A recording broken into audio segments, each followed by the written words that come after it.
អូខេស្វាគមន៍មកកាន់លំហាត់ទី22លំហាត់នេះមិនទៅណាឆ្ងាយអំពីសັບតូតាល់ទេកាលពីមេរៀនមុនយើងបូកសរុបតាមថ្ងៃទីថ្ងៃនេះយើងមកបូកសរុបតាមមុខទំនិញវិញតើខុសគ្នាមិនជំហានទី1យើងត្រូវ select ទិន្នន័យរបស់យើងយក data យក sort សិនមកបាទហើយកន្លែងនេះយើងរៀបទំនិញយើងឲ្យតាមលំដាប់សិនបាទអញ្ចឹងយើងយក item យើងយកពី A ទៅ Z អញ្ចឹងវារៀបតាមលំដាប់ហើយអញ្ចឹង express តាម express samurai តាម samurai string តាម string ហើយអញ្ចឹងវានឹងស្រួលបូកហើយជំហានទី2គឺយើង select មកចូលទៅ data ហើយយើងយក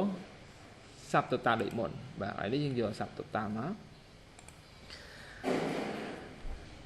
កន្លែងនេះយើងយកណាកាលពីលើកមុនយើងយកតាមថ្ងៃទីឥ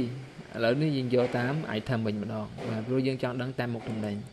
ហើយកន្លែងនេះយើងមិនខុសគ្នាទេយើង select quantity និង amount ដូចមុនដែរអូខេអញ្ចឹងចេញចម្លើយហើយ express លក់បានលុយលក់បានចំនួន41កេសបានលុយ$369បាទខ្ញុំដាក់ពណ៌ឲ្យមើលស្រួលមើលsamuraiបានប៉ុន្មានកេសបានលុយប៉ុន្មានអូខេអញ្ចឹងចុងក្រោយក៏វាសរុបឲ្យយើងដែរទាំងអស់3មុខហ្នឹងបានប៉ុន្មានកេសបានលុយប៉ុណ្ណាបាទអញ្ចឹង